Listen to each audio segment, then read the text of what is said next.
আলু দিয়ে রুই মাছের ঝোল প্রায় দিনই আমরা বাড়িতে খেয়ে থাকি। রোজ একঘেয়ে রান্না খেতে কারই বা ভালো লাগে বলুন? হ্যালো এভরিওয়ান, আমি মুক্তা। পারফেক্ট কিচেনে আপনাদের সবাইকে স্বাগত। আজ আরও একটি নতুন রেসিপি নিয়ে আপনাদের সামনে হাজির হয়ে গেছি। আজ আমি রুই মাছের কালিয়া রান্না করে দেখাবো আপনাদেরকে। এটি অল্প সময়ের মধ্যে খুবই টেস্টিকর একটি খাবার।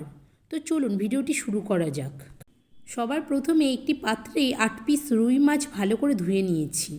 তারপর 1 চা চামচ নুন, 1 চা চামচ হলুদ গুঁড়ো, 1 চা চামচ সর্ষের তেল দিয়ে ভালোভাবে ম্যারিনেট করে 5 মিনিট রেখে দেব।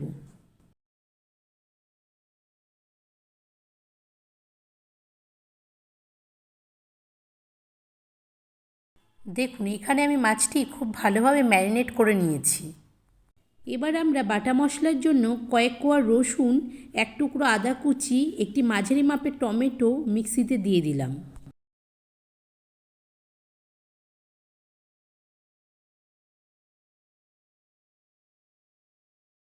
আর দেব 1 চা চামচ জিরে।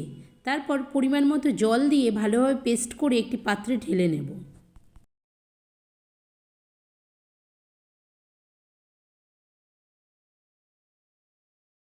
এই দিকে গ্যাসের ফ্লেম লো টু মিডিয়াম করে কড়াইতে তেল দিয়ে দেব। তেল গরম হয়ে এলে একে একে মাছগুলো দিয়ে ভেজে নেব। মাছগুলো খুব বেশি ভাজার দরকার নেই, হালকা লাল হয়ে এলেই তুলে নেব। যে কোনো মাছ বেশি ভাজলে মাংসের মতো ছিবড়ে ভাবটা চলে আসে। আর হালকা ভেজে নেবেন, দেখবেন খুব সফট হবে আর খেতেও ভালো লাগবে।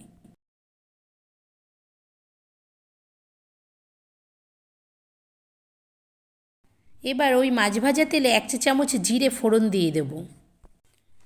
জিরে হালকা লাল হয়ে এলে আগে থেকে কুচোনো একটি মাঝারি মাপের পেঁয়াজ এবং 8-10টি কাঁচা লঙ্কা কুচোনো ওই তেলে দিয়ে দেব।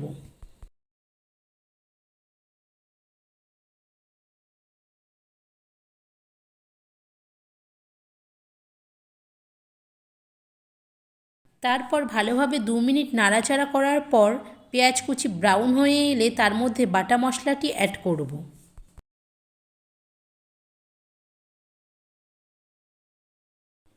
এবার দিয়ে দেব 1 চা চামচ হলুদ গুঁড়ো, 1 চা চামচ কাশ্মীরি লঙ্কার গুঁড়ো, 1 চা চামচ নুন। এবার আঁচটি মিডিয়াম ফ্লেমে রেখে মশলাটি ভালোভাবে কষিয়ে নেব।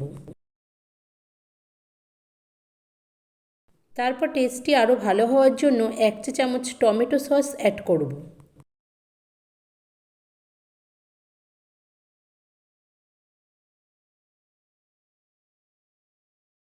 দেখুন, এখানে মশলাটি থেকে তেল ছেড়ে দিয়েছে।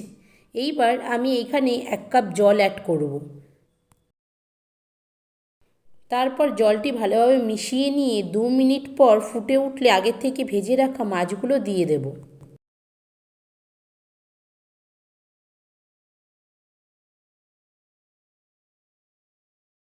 দু থেকে 5 মিনিট রান্না করার পর ঝোলটি ফুটে উঠলে আগে থেকে কুচানো ধনেপাতা দিয়ে নামিয়ে সার্ভ করে নেব।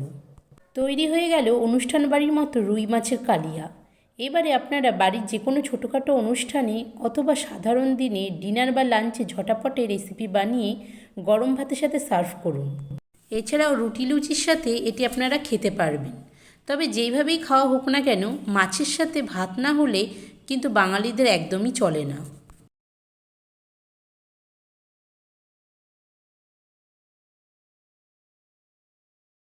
আজকের এই রেসিপিটি আপনাদের কেমন লেগেছে অবশ্যই কমেন্টে জানাতে ভুলবেন না। আর যারা এখনও আমার চ্যানেলটিকে সাবস্ক্রাইব করেননি, প্লিজ আমার চ্যানেলটি সাবস্ক্রাইব করে দেবেন আর পাশে থাকা বেল আইকনটি প্রেস করে দেবেন। আবার দেখা হচ্ছে পরবর্তী একটি ভিডিও নিয়ে আপনাদের সাথে।